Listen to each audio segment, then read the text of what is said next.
नमस्कार दोस्तों, हमारे YouTube चैनल उड़ान कोचिंग इंस्टीट्यूट पर आप सभी लोगों का स्वागत है। दोस्तों, जैसा कि आप जानते हैं, हम डिस्कस कर रहे थे ज्योग्राफी यानी भूगोल के बारे में, जिसमें पहली दो क्लासेस में मैंने आपको ब्रह्मांड और सौरमंडल के बारे में बताया। तो आज उससे आगे की क्लास स्टार्ट करते हैं। बट उससे पहले जो भी दोस्त हमारे नए आए हैं चैनल पर, प्लीज़ हमारे चैनल को सब्सक्राइब जरूर कर दीजिए। Thank you. तो चलिए स्टार्ट करते हैं बिना समय गवाए। दोस्तों, जैसा कि आप जानते हैं, पृथ्वी अपने अक्ष पे घूमती है, यानी एक ऐसी रेखा जिसके एक बेसिकली एक काल्पनिक रेखा है जिस पर हमारी पृथ्वी घूमती है। यानी कि हमारी पृथ्वी सीधी नहीं है। अगर आप देखें, अगर पृथ्वी कैसे लटकी हुई है आकाश में, वो सीधी नहीं है, वो थोड़ी सी झुकी हुई है। और इसी झुकाव वाली रेखा को हम क्या बोलते हैं? अक्ष बोलते हैं। और ये कितना झुकी हुई है? 23.5 डिग्री। ठीक है। अगर ये सीधा अगर हम देखें किसी भी प्लेन को, तो ये 90 डिग्री का एंगल होता है ना। लेकिन हमारी पृथ्वी कितनी है? ये लगभग 23.5 डिग्री झुकी हुई है। ठीक है। और अब ये नॉर्मल के अकॉर्डिंग कितना हमारा एंगल बनेगा? यानी अपनी कक्षीय रेखा। अब ये कक्षीय रेखा क्या होती है दोस्तों? जैसा आप जानते हैं, पृथ्वी सूर्य का चक्कर लगाती है, अपने कक्ष में लगाती है। तो उसको अगर हम एक कक्षा, उसकी कक्षा को एक रेखा के रूप में ले लें, तो ये सीधी सीधी रेखा हो जाएगी। तो एक कक्षीय रेखा से कितने का एंगल बनेगा भाई? 90 हमारा पूरा था, 23 डिग्री एंड हाफ वो झुकी हुई है, तो बाकी कितना बचा? 90 माइनस 23 एंड हाफ, यानी 66 एंड हाफ का एंगल बचा। तो कक्षीय रेखा से हमारा कितना एंगल बन रहा है? 66 एंड हाफ का। ठीक है। और अक्ष कितना बना रहा है नॉर्मल से? 23 एंड हाफ का। ठीक है दोस्तों, यही हमने लिखा हुआ है कि एक ग्लोब झुकी हुई अवस्था में स्थित होती है। ग्लोब बेसिकली अर्थ का एक छोटा मॉडल है जिसे हम नॉर्मली इस तरह से देखते हैं। ठीक है। और उसी को ही अक्ष कहा जाता है। तो यही उसकी क्या हो जाएगी? अक्ष हो जाएगी, ये वाली रेखा। ठीक है दोस्तों, नेक्स्ट चलते हैं। अब आते हैं विषुवत व्रत। विषुवत व्रत क्या है?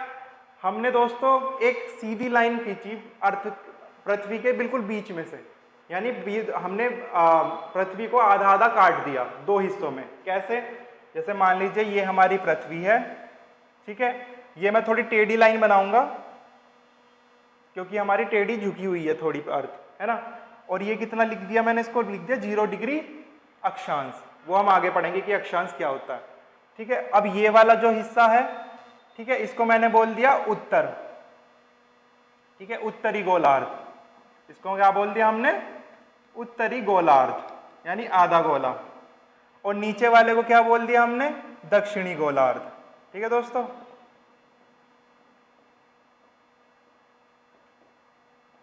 तो दरअसल ये जो रेखा पृथ्वी को आधे आधे हिस्सों में काट रही है, इसको ही क्या बोल दिया हमने?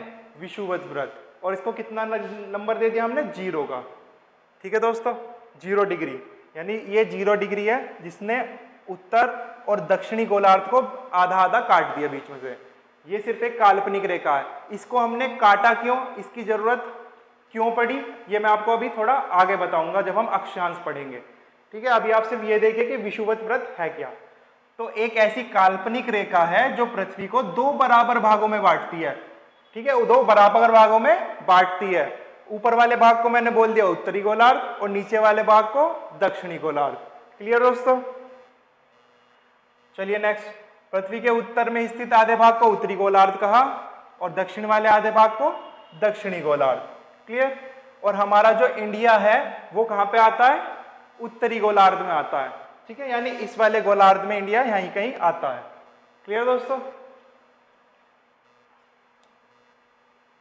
अक्षांश। दोस्तों, अक्षांश क्या होता है? हमने विषुवत व्रत पढ़ा, ठीक है, जिसने पृथ्वी को आधा आधा काट दिया। ठीक है, वो एक लेटी हुई लाइन थी। एक और बना लेते हैं यहाँ पे आकृति। ठीक है, ये आधा इसने काट दिया, इसको हमने क्या बोल दिया? 0 डिग्री अक्षांश। ठीक है दोस्तों, ये है 0 डिग्री अक्षांश, यानी विषुवत व्रत या विषुवत रेखा, आप कुछ भी कह सकते हैं। ठीक है। और इसी के पैरेलली अगर मैं इसके समांतर, यानी जो इसको काटे ना, ऐसे लाइनें ड्रॉ करूं, तो यही सारी रेखाएं क्या हो जाएंगी? यही सारी अक्षांश रेखाएं हो जाएंगी। ठीक है दोस्तों, जैसे ये 0 है, फिर ये 1 डिग्री होगा, ऐसे 2 डिग्री होगा, ऐसे 3 करके यहां तक पहुंचते पहुंचते कितना आ जाएगा? 90 डिग्री। ठीक है, ये आ गया 90 डिग्री। ऐसे ही नीचे अगर मैं लाइन खींचता चला जाऊं, ऐसे 1 डिग्री 2 डिग्री 3 डिग्री, तो नीचे जा करके क्या आ जाएगा 90 डिग्री। ठीक दोस्तों, इसको हमने बोल दिया विषुवत रेखा, 0 डिग्री अक्षांश को। ठीक है, ये जितनी भी रेखाएं वो सारे अक्षांश हैं, यानी लेटी हुई रेखा को हम क्या बोलते हैं, अक्षांश। ठीक है, 0 डिग्री अक्षांश पे होता है विषुवत रेखा या विषुवत व्रत। ठीक है, और 90 डिग्री पे पहुंचकर क्या हो जाते हैं, ये हो जाते हैं पोल्स, यानी कि ध्रुव। ठीक है, तो उत्तरी गोलार्ध में 90 डिग्री को क्या बोलेंगे, उत्तरी ध्रुव। ठीक है, उत्तरी ध्रुव, और दक्षिण में दक्षिणी ध्रुव। ठीक है दोस्तों, दक्षिणी ध्रुव। क्लियर इतनी बात। अब अक्षांश को ही देख लेते हैं कि विषुवत व्रत से ध्रुव तक स्थित, विषुवत व्रत से यानी इस रेखा से ध्रुव तक स्थित, चाहे वो उत्तर में हो चाहे दक्षिण में हो, सभी व्रतों को क्या कहते हैं, हम अक्षांश बोलते हैं। ठीक है, और दो अक्षांश के बीच की दूरी को जोन कहा जाता है। ठीक है, यानी ये 0 डिग्री है और ये 1 डिग्री, इन दोनों के बीच की दूरी को क्या बोलेंगे, हम जोन बोलेंगे। और ये कितनी होती है, लगभग 111 किलोमीटर की दूरी होती है यहाँ से यहाँ तक। ठीक है, 111 किलोमीटर। दो अक्षांशों के मध्य की दूरी कितनी है, 111 किलोमीटर। क्लियर दोस्तों। अब पहले कुछ महत्वपूर्ण रेखाएं देख लेते हैं अक्षांश की, उसके बाद समझेंगे कि हमने इसकी जरूरत क्यों पड़ी, इनका क्या महत्व है। ठीक है, तो पहले 0 डिग्री अक्षांश पे हमने क्या बोल दिया, विषुवत रेखा या विषुवत व्रत। ठीक है, तो पृथ्वी के मध्य सतह से होकर जाने वाली अक्षांश रेखा विषुवत रेखा कहलाएगी, जो उत्तरी और दक्षिणी ध्रुव को बराबर दूरी में काटती हो। और ये कितने पे रहती है, 0 डिग्री अक्षांश। ठीक है, ये 0 अंश की अक्षांश रेखा है। ठीक है दोस्तों, उसके बाद आ जाते हैं उत्तरी ध्रुव जो कि 90 डिग्री पे है, और दक्षिणी ध्रुव जो भी वो भी 90 डिग्री में है। सिर्फ फर्क इतना है कि उत्तर में 90 डिग्री वाले को उत्तरी ध्रुव बोला जाता है, और जो दक्षिण के गोलार्ध में, दक्षिणी गोलार्ध में 90 डिग्री है उसको दक्षिणी ध्रुव बोला जाएगा। इतनी बात क्लियर। अब आप जानते हैं कि पृथ्वी अपने अक्ष पे 23.5 डिग्री झुकी है। ठीक है, तो इसलिए हमने 23.5 डिग्री की दो रेखाएं बनाई, उत्तर वाले को बोल दिया कर्क और दक्षिणी वाले को बोल दिया मकर। ठीक है, तो ये मान लीजिए कि ये वाली रेखा मान लीजिए 23.5 डिग्री है। ठीक है, 23.5 डिग्री उत्तर में, और ये वाली रेखा 23.5 डिग्री दक्षिण में। उत्तर वाली को कर्क रेखा बोल दिया, दक्षिण वाली को मकर रेखा बोल दिया। ठीक है, तो उत्तरी गोलार्ध में कर्क रेखा 23.5 डिग्री उत्तर में है, और दक्षिणी गोलार्ध में मकर रेखा 23.5 डिग्री दक्षिण में है। क्लियर इतनी बात। अब आप जानते हैं अपनी कक्षीय रेखा के कॉरेस्पॉन्डिंग हमारी जो पृथ्वी है वो कितने का एंगल बना रही थी, 66.5 का, है ना। तो 66.5 वाले को हमने क्या बोल दिया, जो उत्तर में है, मान लीजिए ये वाली रेखा 66.5 डिग्री है, तो 66.5 डिग्री उत्तर में और 66.5 डिग्री दक्षिण में। ठीक है, उत्तर वाली को हमने क्या बोल दिया, उत्तरी ध्रुव व्रत। ठीक है, और दक्षिण वाली को 66.5 को क्या बोल दिया, दक्षिणी ध्रुव व्रत। क्लियर दोस्तों इतनी बात। और दो अक्षांश के बीच की दूरी 111 किलोमीटर, जिसको हम क्या बोलते हैं, जोन। अब ये इसकी अब समझते हैं कि ये हमें जरूरत क्यों पड़ी इतना पढ़ने की, यानी इसका क्या महत्व है। तो बेसिकली दोस्तों इसका ये महत्व है कि ये जो हमारी पृथ्वी टेढ़ी है, तो सूर्य की समान रेखाएं इन पे पड़ती नहीं है, इस पे पूरी तरीके से। ठीक है, उसकी हमेशा कहाँ पे पड़ती है, सीधी सीधी किरणें 23 डिग्री उत्तर से लेकर 23 डिग्री दक्षिण, यानी इसके बीच में जो ये पड़ती है वो सीधी पड़ती है, यानी यहाँ पे सूर्य एकदम सर के ऊपर चमकता है। ठीक है, अब 23.5 से 66.5 के बीच में तिरछी हो जाती हैं, यानी थोड़ी थोड़ी पड़ती हैं। ठीक है, तो यहाँ पे कभी सिर के ऊपर तो नहीं आता, बट हाँ साइड में रहता है। क्लियर। और सबसे नीचे बहुत ही कम, यानी यार बिल्कुल पड़ती ही नहीं है, ना के बराबर पड़ती है सूर्य की किरणें, तो इसलिए यहाँ पे हमेशा बर्फ जमी रहती है। तो सबसे गर्म क्षेत्र कहाँ से कहाँ तक है, 23 डिग्री उत्तर से लेकर 23.5 डिग्री दक्षिण तक। उसके बाद थोड़ा नॉर्मल हो जाता है टेम्परेचर, ठंडा गर्म बराबर रहता है, वो कहाँ से 23 डिग्री से लेकर 66 डिग्री उत्तर में भी और दक्षिण में भी। ठीक है, और बाकी 66.5 से 90 तक दक्षिण में भी, 66.5 से 90 तक उत्तर में भी, वहाँ पे हमेशा बर्फ जमी रहती है। आप जानते हैं कि जो एंटार्क्टिका जो नीचे एरिया और सबसे ऊपर आर्कटिक सर्कल वाला है ना, वो सारा क्या है, पूरा बर्फ से ढका हुआ है, जमा हुआ है, क्योंकि वहां पे ना के बराबर ही पहुंचती है सूर्य की दूरी। तो ये रीजन था कि हमने इसको इस तरह से बांटा हुआ है। अब देख लेते हैं हमारे कौन कौन से जोन, क्योंकि जोन बोलते हैं तो कौन कौन से जोन होते हैं हमारे, 3 तरह के जोन होते हैं। सबसे पहला होता है उष्ण कटिबंध, दूसरा होता है शीतोष्ण कटिबंध, और लास्ट होता है शीत कटिबंध। ठीक है, उत्तर में उत्तरी लग जाएगा इनके आगे, और दक्षिण में दक्षिणी लग जाएगा। ठीक है, अब आप जानते हैं ये जो मध्य में काट रहा है 0 डिग्री अक्षांश पे विषुवत व्रत या विषुवत रेखा है। ठीक है, 23.5 डिग्री पे ये कर्क रेखा है उत्तर में, और दक्षिण में 23.5 डिग्री मकर रेखा है। क्लियर? ये देखिए, अब जितना भी ये हरा पोर्शन दिखा रहा है यहाँ पर हमेशा सूर्य चमकता है। कैसे, अभी हम देखते हैं एक एग्जाम्पल के तौर पे। ठीक है, जैसे मान लीजिए ये सूर्य है, ठीक है, ये है सूर्य, ठीक है, यहाँ पे है हमारी पृथ्वी, ठीक, और ये इतनी, ये है विषुवत व्रत, ये है कर्क रेखा 23.5 डिग्री उत्तर में, ये है मकर रेखा 23.5 डिग्री दक्षिण में। ठीक है, ये है दक्षिणी ध्रुव व्रत 66.5 डिग्री, ठीक है, दक्षिण में। यह है उत्तरी ध्रुव व्रत 66.5 डिग्री उत्तर में। ठीक है, ये 90 पे क्या होगा, ये उत्तरी ध्रुव हो गया।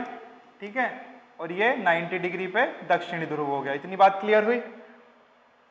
ठीक है, अब क्या होता है, ये सूर्य की रे किरणें आ रही हैं हमारी, है ना, ये किरणें आ रही हैं सीधी सीधी।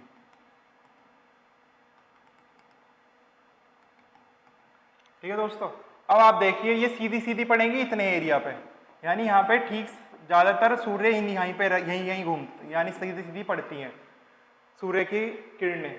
तो ये सबसे ज्यादा गर्म क्षेत्र है। जितने क्षेत्र पे जितने भी हमारे देश या फिर हमारा जो महाद्वीप है वो इस एरिया में आते हैं, वो सबसे ज्यादा गर्म होते हैं। ठीक है, उसके बाद आता है ये वाला जोन। ठीक है, अब इस वाले जोन में क्या है, यहाँ से यहाँ पे आते आते थोड़ी थोड़ी ये रेखाएं तिरछी होने लगती हैं, ये रेखाएं किरणें तिरछी होने लगती हैं। ठीक है, और आप देख रहे हैं यहाँ तो टच भी नहीं कर रही, ऐसे ही नीचे रहेगा, बहुत कम आएगी या बिल्कुल ना के बराबर ही आएगी, है ना। तो ये वाला सबसे ज्यादा गर्म है, ये वाला थोड़ा कम, मतलब गर्म और ठंडा लगभग सेम है, और ये हमेशा ठंडा रहता है यानी बर्फ में जमा हुआ। ठीक है, तो यहाँ तक आते आते क्या हो रही है, रेखाएं तिरछी हो रही हैं, है ना, तिरछी हो रही है यानी सीधी सीधी पड़ नहीं रही है। तो इसलिए यहाँ इन वाले क्षेत्र में कभी भी सूर्य सर के ऊपर नहीं चमकता, हमेशा साइड में चमकता है। ठीक है दोस्तों, ये बात क्लियर हुई? तो हमने 3 जोन पढ़े। पहला था उष्ण कटिबंध, जो कि विषुवत रेखा 23 डिग्री, इसको 30 डिग्री से भी माना गया है कहीं कहीं पर। ठीक है, 23 डिग्री उत्तर से लेकर के 23.5 डिग्री दक्षिण का भाग है। ठीक है, 23 डिग्री उत्तर से लेकर के 23 डिग्री दक्षिण तक का भाग, यानी ये पूरा भाग। ठीक है, ये पूरा भाग जो बीच का है। ठीक है दोस्तों, ये यहाँ वर्ष में 2 बार सूर्य शीर्ष पर चमकता है, क्योंकि सीधी सीधी रेखाएं किरणें पड़ रही हैं इस क्षेत्र के ऊपर, है ना। और इस भाग का मौसम हमें सदैव कैसा रहता है, गर्म रहता है। ठीक है, दूसरा पढ़ा हमने शीतोष्ण कटिबंध। ठीक है, शीतोष्ण कटिबंध कहां से कहां तक था, 23 डिग्री से 66, उत्तरी भी और दक्षिणी भी। ठीक है, 23 डिग्री उत्तरी से 66 डिग्री, 66.5 डिग्री उत्तरी तक, और 23 डिग्री दक्षिण से लेकर 66.5 डिग्री दक्षिण तक, ये वाला हिस्सा। ठीक है, ये वाला हिस्सा, एक तो ये हो गया और दूसरा ये वाला हो गया। ठीक है दोस्तों, तो यहाँ पे क्या है, इन अक्षांशों के बीच क्षेत्र सूर्य के ऊपर नहीं चमकता। ठीक है, और इसलिए यहाँ पे ताप हमेशा ठंडा गर्म मतलब नॉर्मल रहता है। ठीक है, और जो सूर्य की किरणें हैं वो कैसी हो जाती है, तिरछी हो जाती हैं यहाँ पे। ठीक है दोस्तों, इतने हिस्से में, तो इसलिए यहाँ पे ज्यादा गर्म भी नहीं रहता ना ज्यादा ठंडा रहता। क्लियर दोस्तों? नेक्स्ट आता है ध्रुवीय कटिबंध या शीत कटिबंध, है ना, शीत कटिबंध सुन पढ़ा हमने। अब ये क्या, ये 66.5 उत्तर से लेके ध्रुव तक 90 तक, और 66.5 दक्षिण से लेके 90 दक्षिण तक, यानी दक्षिणी ध्रुव तक। अब इस क्षेत्र में क्या है कि यह क्षेत्र 66 से 90 के मध्य स्थित है, जहां ताप अत्यंत ही कम रहता है, बहुत कम रहता है। सूर्य की किरणें बिल्कुल ही तिरछी पड़ती हैं, नामात्र ही पड़ती हैं, है ना, वो हमने देखा अभी। और जिसके फलस्वरूप वहां पे हमेशा बर्फ जमी रहती है इस जोन में, ठीक है, इस क्षेत्र में। ठीक है, अब क्लियर हुआ कि हमने ये क्यों पढ़े, क्योंकि हम बता सकते हैं कि भाई कहाँ पे सबसे ज्यादा गर्मी रहती है, कहाँ पे थोड़ा ठीक रहता है टेम्परेचर, और कहाँ पे बिल्कुल बर्फ जमी रहती है। क्लियर दोस्तों? अब आ जाते हैं देशांतर। अब ये देशांतर क्या है दोस्तों? हमने ये लंबी लंबी लाइनें काट दी, उसको हमने बोल दिया अक्षांश, जिसकी वजह से हमें पता चलता है कहाँ सबसे ज्यादा गर्म, कौन से क्षेत्र सबसे ज्यादा गर्म है, कौन से थोड़े ठीक है और कौन से ठंडे हैं। और देशांतर की जरूरत हमने किस लिए पड़ी? कि हमें पता लगे कि भाई टाइमिंग का, है ना, समय का, कि किस क्षेत्र का कौन सा मानक समय रहेगा, हाँ, किस क्षेत्र का थोड़ा उससे आगे चलेगा समय, किस क्षेत्र का पीछे चलेगा। तो इसलिए हमने देशांतर, ये सीधी सीधी रेखाएं होती हैं, यानी खड़ी रेखाएं होती हैं, ठीक है, वो एक दूसरे को काटती नहीं थी। अक्षांश क्योंकि वो है समांतर थी सारी, लेकिन ये क्या करती हैं, ये ध्रुवों पे एक दूसरे को काटती हैं। कैसे? अभी देख लेते हैं। जैसे मान लीजिए कि ये पृथ्वी है, ठीक है, ये हमने 0 डिग्री अक्षांश बनाया था, जिसको हम विषुवत व्रत भी बोलते हैं, ठीक है। अब ये था उत्तरी ध्रुव, ठीक है, उत्तरी ध्रुव,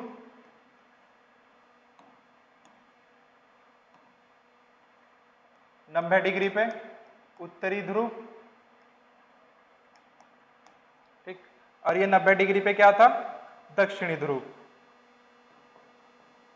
ठीक है। अब ये ध्रुव से लेकर के ये सीधी सीधी ऐसे लंबी लंबी रेखाएं रहती हैं, जो ध्रुव पे एक दूसरे से जाकर के मिल जाती हैं, ठीक है दोस्तों। तो ये क्या होंगी? हमारी देशांतर रेखाएं। अब ये मैंने ऐसे क्यों बनाया? क्योंकि पृथ्वी ऐसे मान लीजिए गोल है ना, तो वो ऐसे ऐसे सारी रेखाएं हैं खड़ी हुई, ठीक है। ये क्या है? देशांतर रेखा। अब इसका महत्व है ताकि हमें समय का पता लगे कि किस क्षेत्र का किस जगह सही टाइम हो रहा होगा। उस टाइम पे हम देखेंगे किस तरह से हम कैलकुलेट करते हैं, ठीक है। पहले देशांतर के बारे में कुछ जान लेते हैं। तो उत्तरी ध्रुव से दक्षिणी ध्रुव तक जाने वाली रेखाओं को देशांतर की यमुनोत्तर कहा जाता है। हमने देखा अभी, उत्तरी ध्रुव से दक्षिणी ध्रुव कह लो या दक्षिणी ध्रुव से उत्तरी ध्रुव पर कह लो, है ना, मिल वो सारी जाकर के ध्रुवों पे रही है, ठीक है।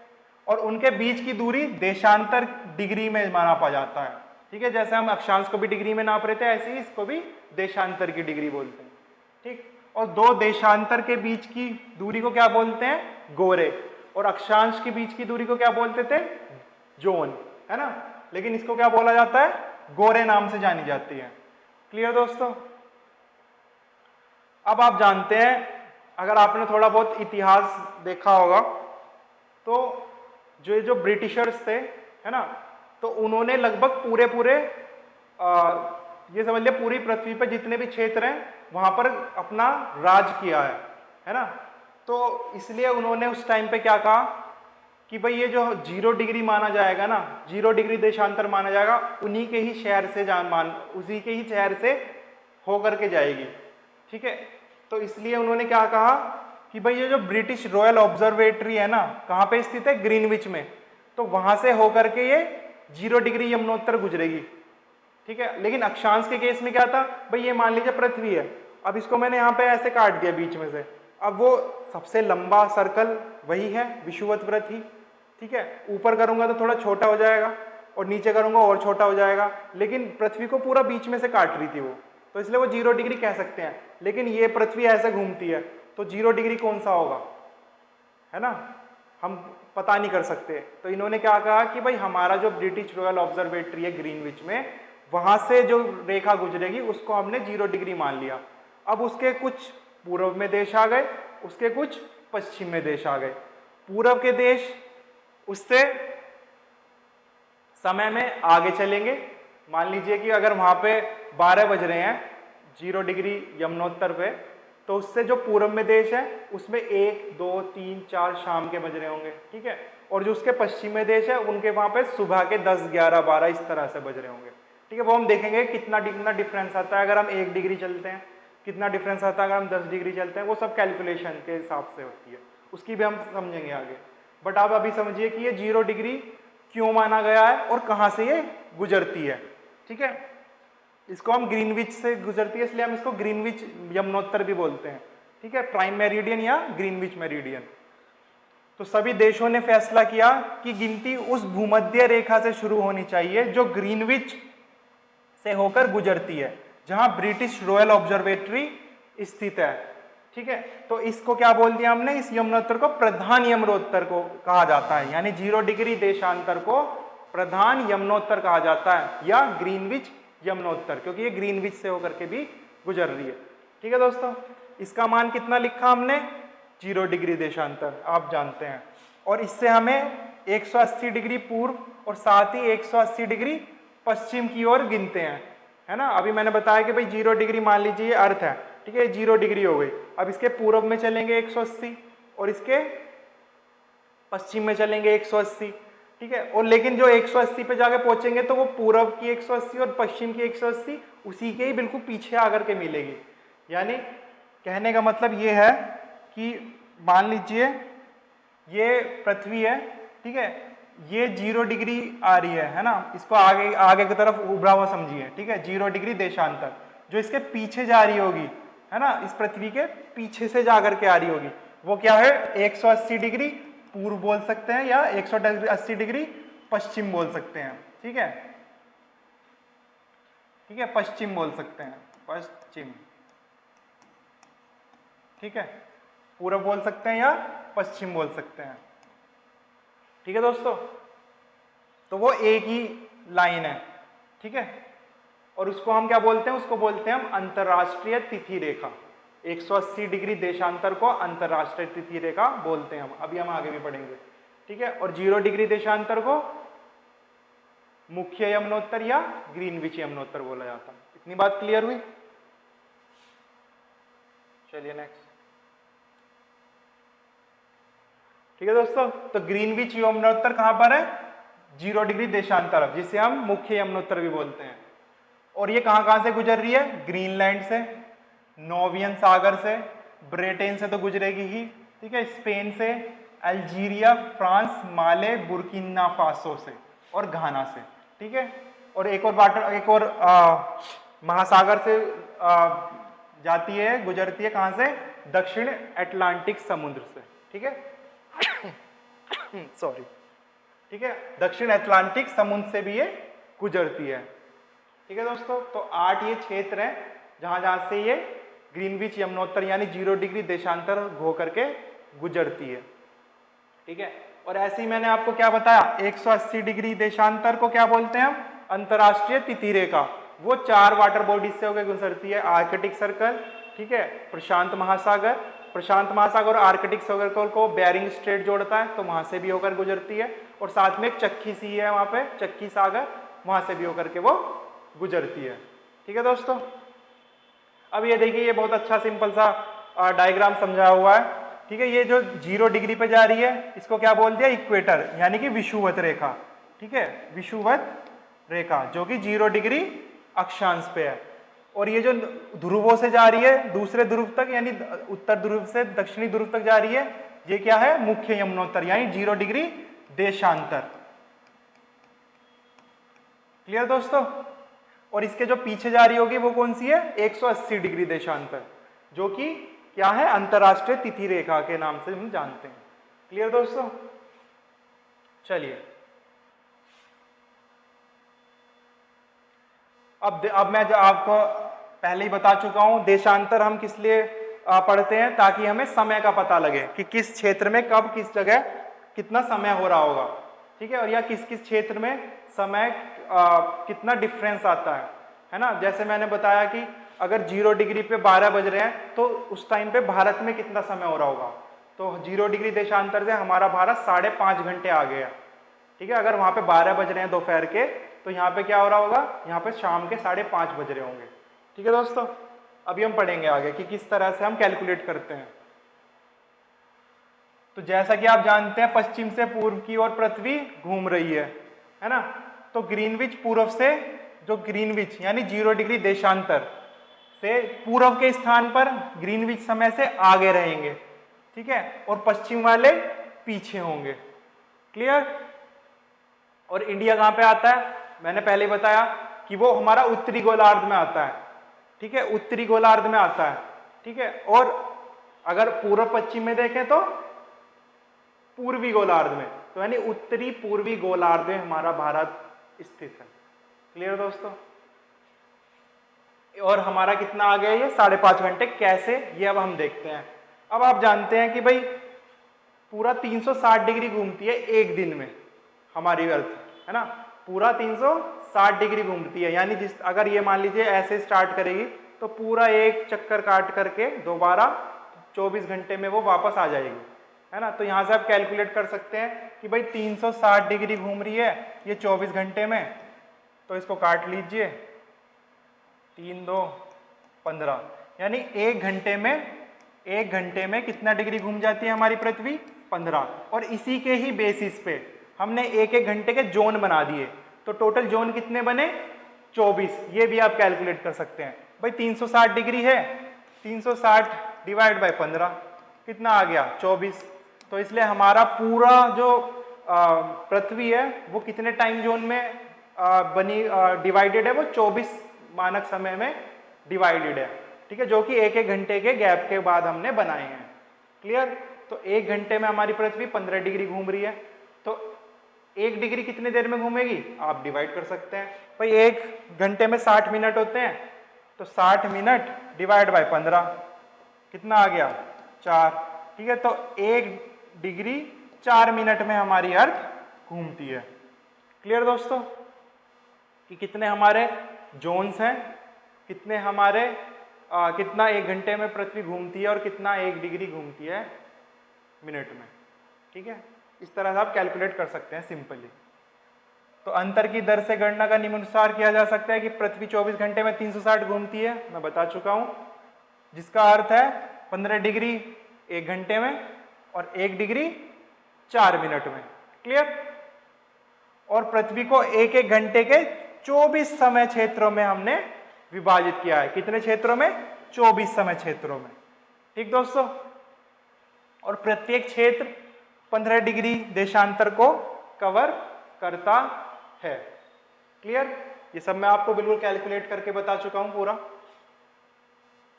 कोई रटने वाली चीज नहीं है इसमें, ठीक है।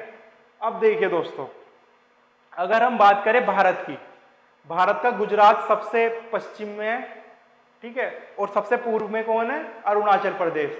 अगर हम एक एक घंटे के जोन के हिसाब से भारत में टाइमिंग लें तो गुजरात और अरुणाचल प्रदेश के बीच में लगभग 2 घंटे का समय आ जाएगा। या उससे पहले हम असम का डिब्रूगढ़ ले लें तो 1.5 घंटे का समय आ जाएगा गुजरात के समय में, और असम के समय में लगभग 1 घंटा 45 मिनट का समय आ जाएगा। तो उससे क्या होगा, उससे हमारे ट्रेन के टाइमिंग्स गड़बड़ हो जाएंगे, या और भी जो टाइमिंग है वो भी गड़बड़ हो सकती है। तो इसलिए हमने भारत के सीमा को देख करके उससे हमने एक कैलकुलेट किया जिसे हम भारत की मुख्य यमुनोत्तर बोलते हैं, ठीक है। और वो कितने पे बोला हमने, 82.5 डिग्री पे, कि यहाँ से उसको हमने भारत को बीच में काट दिया, पूर्व और पश्चिम का बीच लेकर के, ठीक है। उसको हमने क्या बोल दिया, भारत की मुख्य यमुनोत्तर, जो कि 82.5 डिग्री पे है। और उसी पे ही जो टाइम कैलकुलेट होकर के आता है वही पूरे भारत में मान्य होगा। क्लियर दोस्तों इतनी बात। तो ग्रीनविच से पूर्व में स्थित, यानी ग्रीनविच से हम पूर्व की साइड में हैं। जब हम वर्ल्ड का मैप पढ़ेंगे तब आप देखेंगे कि पूर्वी देश कौन से हैं और पश्चिमी देश कौन से हैं, ठीक है। तो अभी फिलहाल ये देखिए कि भारत हमारा पूर्व में है ग्रीनविच से, यानी इंग्लैंड के पूर्व में है, ठीक है। तो ग्रीनविच के पूर्व में 82.5 डिग्री ईस्ट पर हमने क्या कर दिया, भारत की एक स्थानीय यमुनोत्तर रेखा बना दी, ठीक है, जो कि 5.5 घंटे आगे है वहां के समय से, मैं बता चुका हूं आपको, ठीक है। अगर भारत में 7:30 हो रहे हैं तो लंदन में दोपहर के 2 बज रहे होंगे, ठीक है, और 12 बज रहे हैं अगर वहां तो यहाँ पे 5:30 हो रहे होंगे। क्लियर। और ये भी मैंने बताया कि भारत के गुजरात द्वारका से और असम के डिब्रूगढ़ में लगभग 1 घंटा 45 मिनट का अंतर होगा, ठीक है। तो इसी वजह से हमने भारत की मुख्य यमुनोत्तर 82.5 डिग्री पे बना के उसी को ही पूरे भारत का समय घोषित कर दिया, ठीक है, उसी यमुनोत्तर को कहा गया है। क्लियर। तो इसीलिए आवश्यक है कि देश के मध्य भाग से होकर गुजरने वाली स्थानीय यमुनोत्तर को ही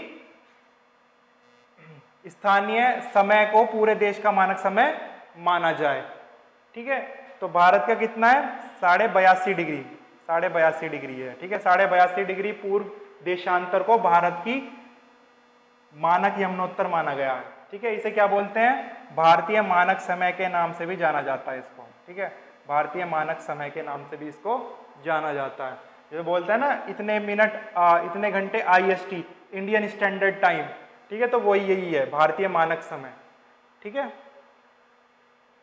अब आपको मैंने बता चुका हूं 180 डिग्री देशांतर को हम क्या बोलते हैं, अंतरराष्ट्रीय तिथि रेखा। ठीक है, और ये कहां से गुजरती है, आर्कटिक सागर से, चुक्की सागर से, बेरिंग स्ट्रेट से और प्रशांत महासागर से। ये भी मैं आपको बता चुका हूं। ठीक है दोस्तों, अब कभी कभी क्वेश्चन आ जाता है कि भाई भारत की जो है मुख्य यमुनोत्तर है, जिसे हमने भारत का मानक समय माना है, वो कौन से क्षेत्र से होकर गुजरती है। तो दोस्तों 5 स्टेट्स यानी 5 राज्यों से होकर के गुजरती है। और वो राज्य कौन कौन से हैं, उत्तर प्रदेश, ठीक है, जिसके पुलिस की आप तैयारी कर रहे हैं। ठीक, मध्य प्रदेश उसके जो नीचे है, ठीक है, छत्तीसगढ़ उसके जो साइड में है, ठीक, ओडिशा और नीचे है, और आंध्र प्रदेश। ठीक है, तो इन 5 राज्यों से हमारी जो भारत की मानक समय यमुनोत्तर है वो गुजरती है। यानी ये कितना डिग्री था, 82 डिग्री 30 मिनट ईस्ट में, यानी पूर्व में। ठीक है, 82.5 डिग्री पूर्व में कहाँ से गुजर रही है, उत्तर प्रदेश, मध्य प्रदेश, छत्तीसगढ़, ओडिशा और आंध्र प्रदेश, आप याद रखिएगा। ठीक है, और उत्तर प्रदेश के कौन से क्षेत्र से होकर के गुजरती है, मिर्जापुर। ठीक है, तो भारत की मानक यमुनोत्तर जो कि 82.5 डिग्री 30 मिनट ईस्ट देशांतर है, जो वो उत्तर प्रदेश के मिर्जापुर से होकर गुजरती है। ठीक है, मिर्जापुर से होकर गुजरती है, इसलिए पूरे देश की मानक समय मानी जाती है। ठीक है, क्लियर दोस्तों इतनी बात।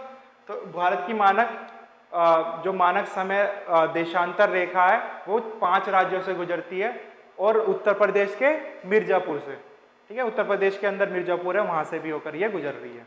क्लियर दोस्तों इतनी बात। तो आज के लेक्चर में इतना ही।